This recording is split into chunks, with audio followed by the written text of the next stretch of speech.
Je raconte souvent cette anecdote, mais j'avais mon beau-père qui était en train de mourir et il était en réanimation et tout le monde était... Et tout d'un coup, il y a une femme qui rentre, une aide-soignante, qui dit « Bah alors ?»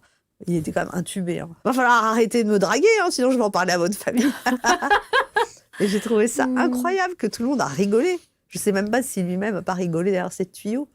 Et je me dis, mais c'est incroyable de donner ça, une petite bouffée d'oxygène. Enfin, je veux dire, c'est un don gratuit.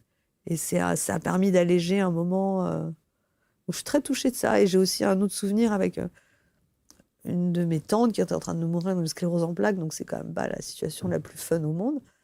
Et moi, j'arrive et on m'avait dit qu'elle s'était dégradée. J'avais un bouquet de fleurs, elle ne le voit même pas. J'étais complètement à moitié inconsciente. Je me dis, ça sert à rien que je sois là. Ils arrivent pour faire la toilette et ils me disent, on fait la toilette. Je dis, bon, je m'en vais. Et là, il y a une femme, elle m'a dit, non, vous restez. Elle m'a mis une chaise au bas de son lit. Vous restez, c'est nous qui revenons dans 20 minutes. Et cette femme-là, je ne sais pas qui c'est, je ne l'ai jamais revue. Je trouve ça incroyable. Elle m'a permis de dire au revoir à ma tante. J'ai pu lui parler. Je l'ai fait rigoler alors qu'elle était pareille. Elle riait, elle pleurait en même temps, mais et elle est morte dans la nuit. Donc, je suis la dernière personne à l'avoir vue. Et sans cette femme qui m'a dit non, vous restez, on revient dans 20 minutes, eh ben, j'aurais pas eu cet échange. Donc, moi, je suis vraiment, je pense que c'est des gens que j'admire.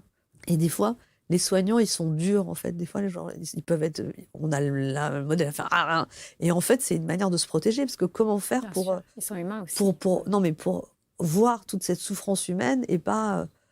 Enfin, moi, je sais que, par exemple, je suis très empathique, trop, mais quand je vais dans une maison de retraite, par exemple, je ne regarde pas, parce que si je regarde, je ressens la détresse et je suis affectée.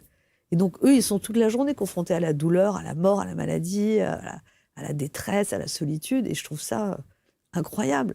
Il y a des femmes qui sont extraordinaires.